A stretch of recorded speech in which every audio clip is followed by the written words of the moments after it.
Hello friends, Radhe Radhe. તો friends, અમારી ચેનલમાં તમારું હાર્દિક સ્વાગત છે. તો આજે આપણે બનાવવાના છે એકદમ હલવાઈ સ્ટાઇલ, સોફ્ટ, દાણાદાર અને મોઢામાં ઓગળી જાય એવો સ્વાદિષ્ટ કલાકંદ.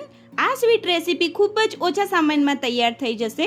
તો આ વિડીયોને અંત સુધી જરૂરથી જોજો. અને આ વિડીયો જોતા પહેલાં અમારી ચેનલ સબસ્ક્રાઈબ ન કરી હોય તો પ્લીઝ પહેલાં સબસ્ક્રાઈબ કરી લો. અને હા, બેલ આઇકન જરૂરથી દબાવજો, તો તમને આવી નવી નવી રેસીપી ઇઝીલી જોવા મળી જશે. તો ચલો હવે જલ્દીથી રેસીપી સ્ટાર્ટ કરીએ. સૌપ્રથમ મેં પનીર લીધું છે. આ પનીર મેં 100 થી 150 ગ્રામ જેવું લીધું છે પનીર. હવે આ પનીરને પ્રોપર ઝીણી ખમણીથી ખમણી લઈએ.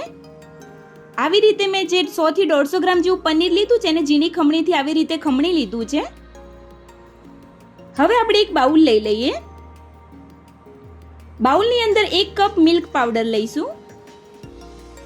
હવે 1 કપ મિલ્ક પાવડરની સામે 1 કપ દૂધ એડ કરીએ. હવે આ બંને વસ્તુને સરસ ચમચીની મદદથી હલાવી લઈશું અને એક મિશ્રણ તૈયાર કરી લઈએ. આવી રીતે પ્રોપર હલાવીને એક મિશ્રણ તૈયાર કરી લીધું છે પ્રોપર. હવે આપણે કલાકંદની રેસીપી સ્ટાર્ટ કરીશું.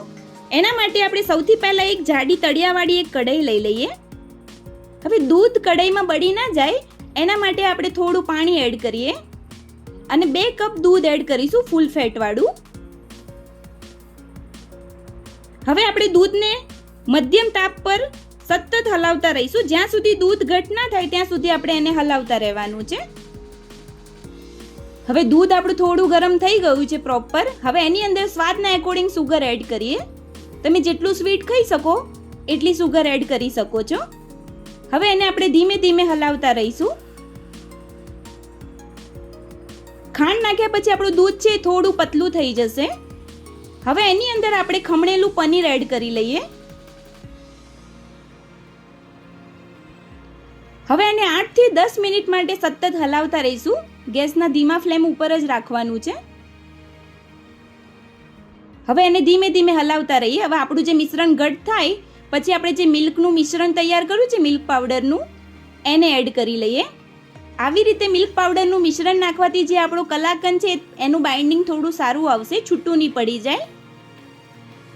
હવે આપણે એને ત્યાં સુધી હલાવતા રહીશું જ્યાં સુધી મિશ્રણ કઢાઈને છોડી ના દે ત્યાં સુધી આપણે એને સતત હલાવતા રહેવાનું છે. આવી રીતે આપણે ઘટ થાય ત્યાં સુધી એને હલાવતા જ રહીશું સતત. હવે થોડું ઘટ થઈ ગયું છે. હવે એની અંદર 1 ચમચી ઘી એડ કરી લઈએ.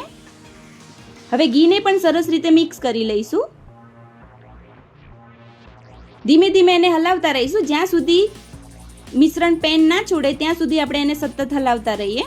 હવે જે આપણું મિશ્રણ છે હજી થોડું ઘટ થઈ ગયું છે. હવે ફ્લેવર માટે ઇલાયચી પાવડર એડ કરીએ જેથી ફ્લેવર ખૂબ જ સરસ આવશે કલાકંદનો. હવે ફરીથી આપણે સરસ રીતે હલાવી દઈએ. હવે જે આપણું કલાકંદનું મિશ્રણ છે પ્રોપર રીતે તૈયાર થઈ ગયું છે. અંદર જે દૂધ હતું એ પ્રોપર બળી ગયું છે. હવે આપણે ગેસનો ફ્લેમ બંધ કરી દઈએ અને કઢાઈને ઉતારી દઈશું. હવે મેં આવું ચોરસ મોલ્ડ લીધું છે અને એની અંદર એના માપનું બટર પેપર કટ કરીને મૂક્યું છે. હવે એની અંદર થોડું ઘી નાખીને ગ્રીસ કરી લઈએ. હવે જે મિશ્રણ તૈયાર થયું છે એને મૂકી દઈશું. આવી રીતે પ્રોપર મૂકીને દબાવીને પ્રોપર સેટ કરી લઈએ. હવે ઉપરથી ગાર્નિશ માટે પિસ્તા અને બદામની ભૂકો એડ કરી લઈશું. હવે ફરી તવેથાથી આપણે એને સેટ કરી લઈએ પ્રોપર. હવે પ્રોપર સેટ થઈ ગયું છે. હવે આપણે એને 1 થી 2 કલાક માટે ફ્રીજમાં મૂકી દઈએ જેથી મિશ્રણ પ્રોપર રીતે સેટ થઈ જાય. હવે 1 થી 2 કલાક જેવું થઈ ગયું છે અને આપણું જે મિશ્રણ છે કલાકંદનું એ પ્રોપર સેટ થઈ ગયું છે. હવે આપણે એને કાઢી લઈએ. હવે આપણે એક પ્લેટ લઈ લઈશું. પ્લેટની અંદર જે મિશ્રણ તૈયાર થયું છે એને એડ કરી લઈએ. હવે ચપ્પાની મદદથી આપણે મનગમતા પીસ પાડી લઈશું.